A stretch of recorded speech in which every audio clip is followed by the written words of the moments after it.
fantasy football drafts right around the corner here within the next few weeks. But here's a few running backs I would avoid going into your drafts this season. The first guy, Saquon Barkley of the New York Giants. So Saquon Barkley, last season he tore the ACL and the MCL, and obviously he's one of the best and most dynamic running backs in all of football. But this is a guy still going in the early first round, anywhere from 5th to 8th.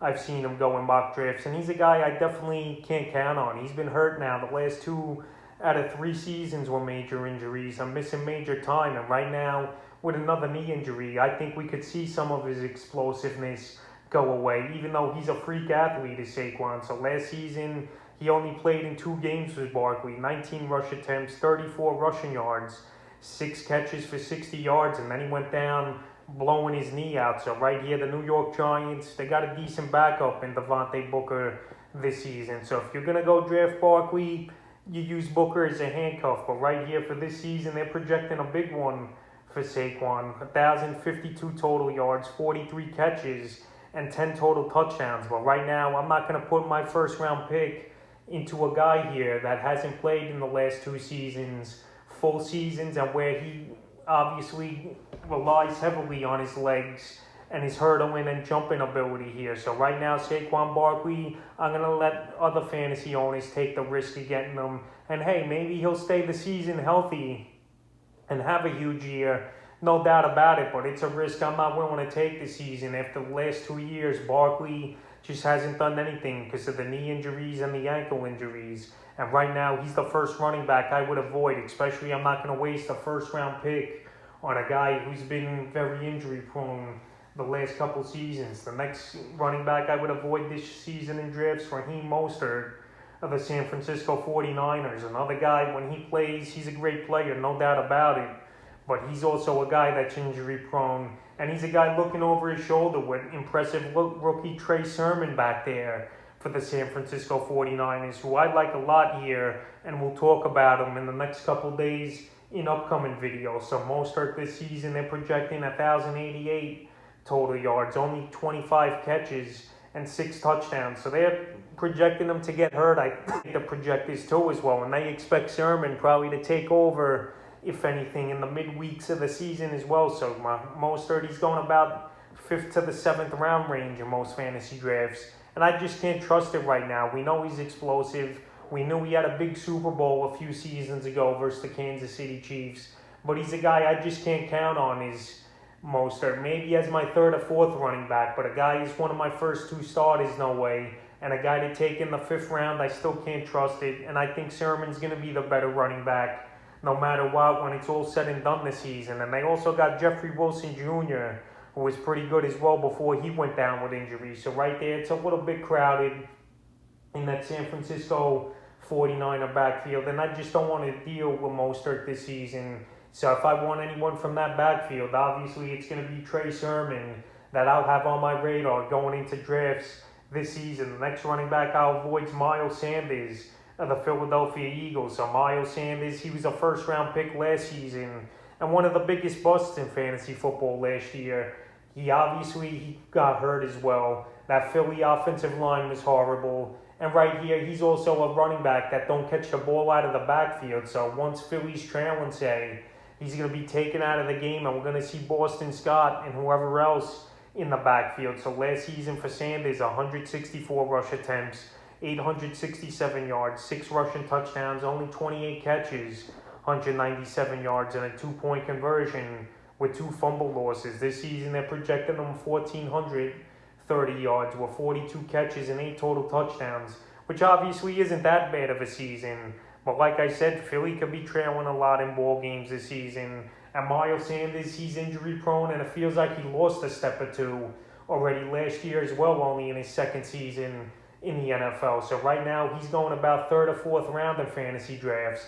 And as a number 2 running back, I don't think it's the worst thing in the world to have him on your team. But right now, say you go 2 wide receivers to start your draft, and then 3rd round comes around, you're going with Miles Sanders. That's something that's definitely shaky, in my opinion. And right now, he's a player I'm going to try to avoid. Let someone else have the headache, because I had Sanders in a few leagues last season, and he was a total headache with the game time decisions him only having 8 or 9 rush attempts in a ball game because Philly was trailing early. And this season, I don't know if game script will be in their favor or not in their favor.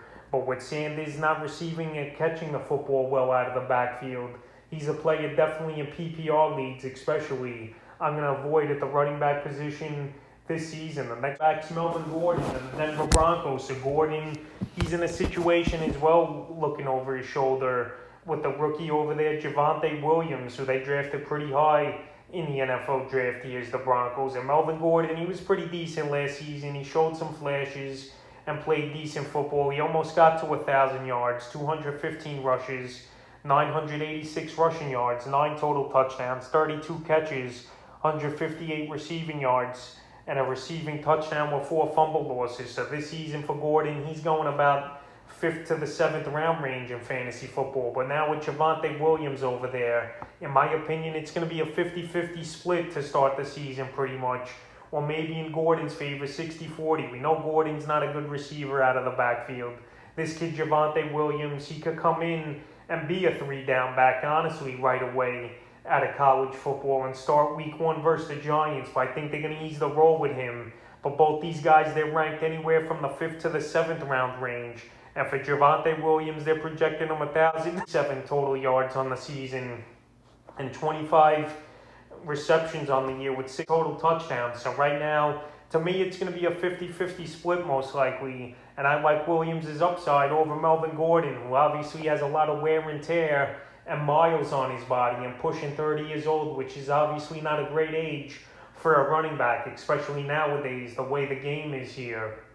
So Melvin Gordon, I definitely don't want him on my team, and I don't want him as a number 2 or even a flex option. If I could have him as a running back coming off the bench, that would be more ideal to me in fantasy leagues. But the way he's going and his ranking and with the timeshare he's going to have, he's an easy guy to avoid at the running back position this season going into drafts. And the 5th and final running back, I'm definitely avoiding going into the drafts this season. It's Devin Singletary of the Buffalo Bills. So Singletary last season, he was a train wreck, and he was going 3rd or 4th round in most fantasy leagues. And now him and Zach Moss, obviously, once again, going to be in a timeshare back there in Buffalo. And right now, they're ranking him going about 8th to the 10th round range of Singletary. Last season, 156 carries, 687 rushing yards.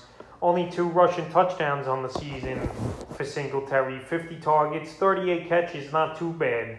269 receiving yards and a fumble loss. But anyway, this Buffalo team, they're a pass-first team more than anything. And we saw it towards the end of the season with Josh Allen.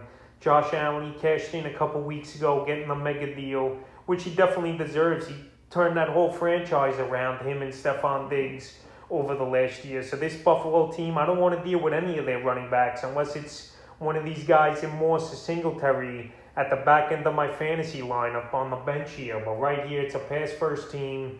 The ball's going to be in Allen's hands a lot. And let's think about it. Allen, he does a lot of QB sneaks and takes in a lot of balls at the goal line from the 1 and 2 yard line. So right here, those takes away rushing touchdowns. And it's a mess in that Bill backfield. So if I had to choose one guy I would want in the Buffalo Bill backfield, it would be Zach Moss. But honestly, in my opinion, I'm going to stay away from both of them if I can, unless I could have these guys as a depth guy, as my 4th or 5th running back on my roster. But right here, Devin Singletary, I definitely don't want him on my fantasy team this season. After the last couple seasons, he's pretty much hasn't done anything, has had no fantasy value. So right here, that's a few running backs I'm looking to avoid here heading into fantasy drafts in the upcoming weeks.